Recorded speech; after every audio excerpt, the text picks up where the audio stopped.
माननीय supreme court ने मुझे 21 दिन की मोहलत दी थी। मैं तहे दिल से सुप्रीम कोर्ट का शुक्रिया अदा करना चाहता हूं, बहुत बहुत। उन्होंने चुनाव प्रचार करने के लिए मुझे ये मोहलत दी थी। 21 दिन कल पूरे हुए। अब यहां से मैं सीधा तिहाड़ जा रहा हूं। ये 21 दिन मेरे लिए बहुत विस्मरणीय है। मैंने एक भी मिनट खराब नहीं किया। रात दिन 24 घंटे देश को बचाने के लिए प्रचार किया है। केवल आम आदमी पार्टी के लिए प्रचार नहीं किया, सारी पार्टियों के लिए प्रचार किया। बंबई भी गया, भिवंडी भी गया, हरियाणा भी गया, उत्तर प्रदेश भी गया, पंजाब भी गया, जमशेदपुर भी गया। जहां मौका मिला, जहां जिसने बुलाया, उसी के लिए प्रचार करने के लिए गया, देश बचाने के लिए। मेरे सामने देश था। आम आदमी पार्टी इंपॉर्टेंट नहीं है, आम आदमी पार्टी सेकेंडरी है, पहली हमारे लिए देश है। तो मैं दिल्ली के लोगों को कहना चाहता हूं, आज आपका बेटा दोबारा जेल जा रहा है, इसलिए नहीं कि मैंने कोई भ्रष्टाचार किया है, इसलिए कि मैंने तानाशाही के खिलाफ आवाज उठाने की जरूरत की है।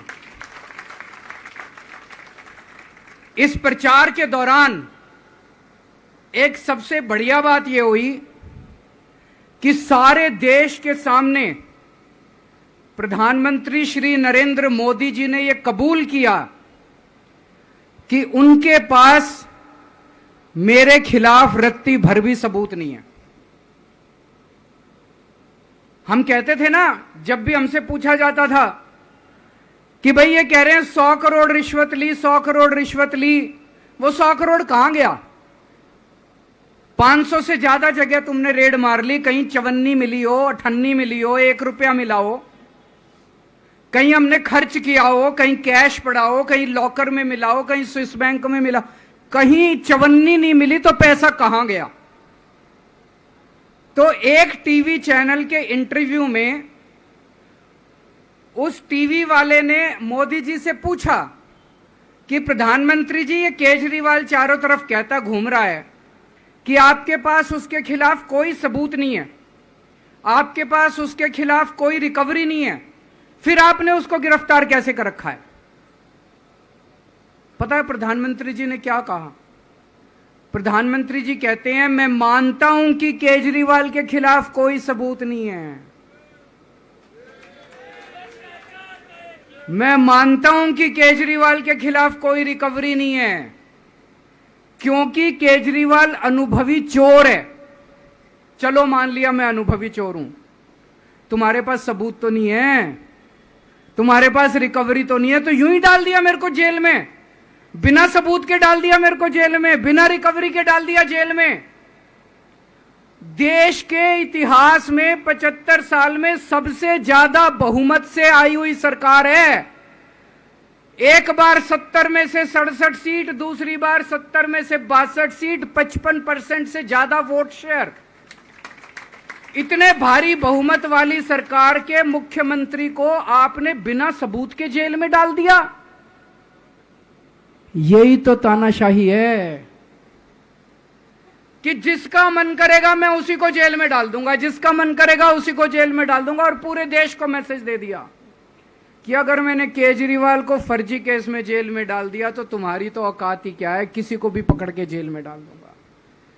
इसी तानाशाही के खिलाफ लड़ रहा हूं मैं, और इस किस्म की तानाशाही अपने देश को बर्दाश्त नहीं है। भगत सिंह ने कहा था ना कि जब सत्ता तानाशाही हो जाए तो जेल जिम्मेदारी बन जाती है, सबकी जिम्मेदारी है जेल में जाना, इसके खिलाफ आवाज उठाना। भगत सिंह के चेले हैं। भगत सिंह देश को बचाने के लिए, देश को आजाद कराने के लिए जेल गए थे। भगत सिंह देश को आजाद कराने के लिए फांसी पे चढ़े थे। हम देश को बचाने के लिए जेल जा रहे हैं।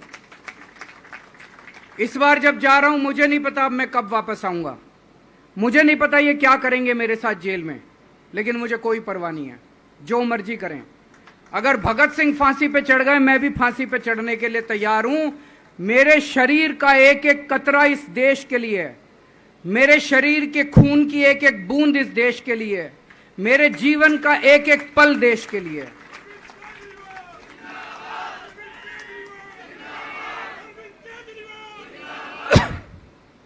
अभी मैं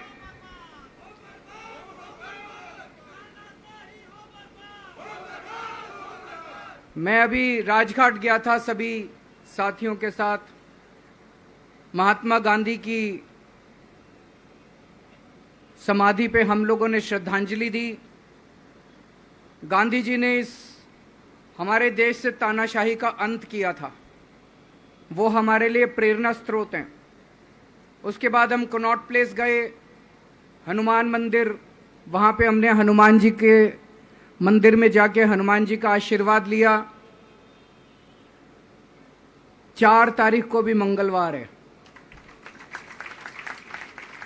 भली करेंगे बजरंग बली, करेंगे कि नहीं करेंगे? बोल बजरंग बली की। इनका नाश करेंगे, तानाशाहों का नाश करेंगे। अपने को किसी व्यक्ति विशेष से अपनी कोई दुश्मनी नहीं है, अपनी दुश्मनी तानाशाही से है। तानाशाही बर्दाश्त नहीं है अपने को।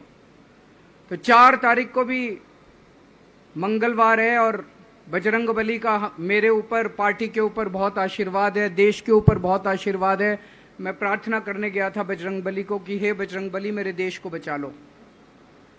अभी कल एग्जिट पोल आए हैं, मेरे से लिखवा लो, सारे एग्जिट पोल फर्जी हैं, बिल्कुल फर्जी हैं। एक एग्जिट पोल वाले ने राजस्थान में टोटल 25 सीट है, उसमें 25 में से 33 दे दिए उन्होंने बीजेपी को। ऊपर से आया होगा भाई बीजेपी को ज्यादा देने हैं, तो उसने कहा मोदी जी क्या याद रखोगे आप भी, आपको 25 में से 33 दे दिए। तो पूरा का पूरा फर्जी है, पूरा एग्जिट पोल फर्जी है। लेकिन असली मुद्दा ये है, इनको गिनती से 3 दिन पहले फर्जी एग्जिट पोल कराने की क्या जरूरत थी, ये समझने वाली बात है। मेरे को भी समझ नहीं आया। कई सारे लोगों की कई सारी बातें चल रही हैं। एक ये चल रहा है कि इन्होंने मशीनों का घोटाला कर दिया, लेकिन मैंने संदीप पाठक को भी बोला है और मैं सारे इंडिया गठबंधन की पार्टियों को बोलना चाहता हूं, अपने अपने काउंटिंग एजेंट को बोल दो पूरी तरह से सतर्क रहे। आखिरी तक अगर हार भी रहे हैं तब भी उठ के ना आए। कई बार क्या होता है, 1 राउंड में, 2 राउंड में, 3 राउंड में हार गए तो उठ के चले जाते हैं। उठ के नहीं जाना, सबसे लास्ट में रैंडम जितने बूथ होते हैं, ईवीएम मशीन होती है, उसकी पर्चियां पड़ती हैं। उन पर्चियों में से 5% पर्चियां उठाई जाती हैं। उन 5% ईवीएम की मैचिंग वीवीपैट की स्लिप से कराई जाती है। वीवीपैट पे जो स्लिप है उसकी काउंटिंग होती है, जैसे बैलेट पेपर की काउंटिंग होती थी, और उसकी काउंटिंग और ईवीएम की चेकिंग होती है दोनों की। एक भी मशीन अगर मैच ना करे तो वहां चुनाव रद्द कर दिया जाता है। तो अगर आपने ये चेकिंग कर ली वहां पे, तो इसका मतलब फिर ईवीएम का घोटाला हम बचा सकते हैं। फिर ईवीएम के घोटाला अगर कर रखा इन्होंने तो हम उसको एक्सपोज कर सकते हैं।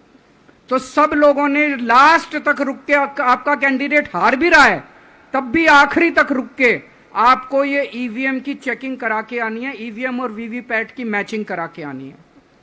एक थ्योरी ये चल रही है कि इन्होंने इतना ज्यादा सीटें इसलिए दिखाई क्योंकि इनके लोगों ने शेयर मार्केट में इन्वेस्ट कर रखा है, और कल जब शेयर मार्केट खुले तो बम्पर होगा, तो ये अपने शेयर बेच बाच के खुद तो निकल लेंगे। बाकी एक थ्योरी ये चल रही है कि अफसरशाही पे दबाव डालने के लिए अगले 3 दिन में अफसरों से उल्टे सीधे काम कराने के लिए एक माहौल बना दिया गया। भाई आ तो हम ही रहे हैं, तो हमारी बात मानो, उल्टे सीधे काम करो, काउंटिंग में गड़बड़ कराएंगे, सब कुछ करेंगे।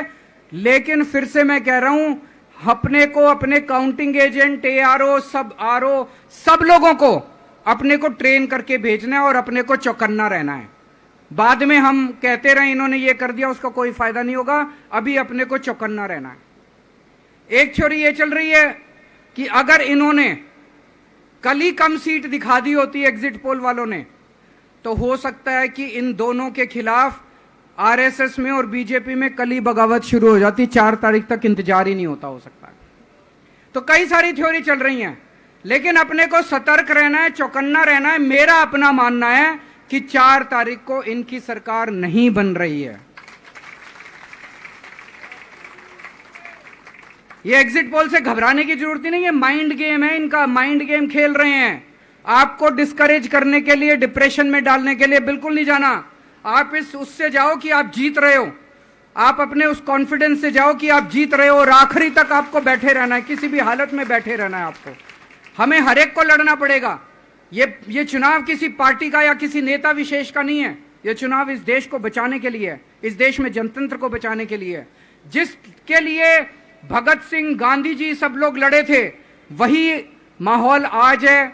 जिस तरह से हमने अंग्रेजों को हटाया था, आज इस सत्ता को अपने को हटाना है। तो मैं सभी आप सब लोगों का, सभी साथियों का बहुत बहुत शुक्रिया अदा करना चाहता हूं। बहुत साथ मिला आप लोगों का इन 21 दिनों में। अब जब भी मैं लौट के आऊंगा फिर मिलेंगे आप लोगों से, तब तक के लिए अलविदा।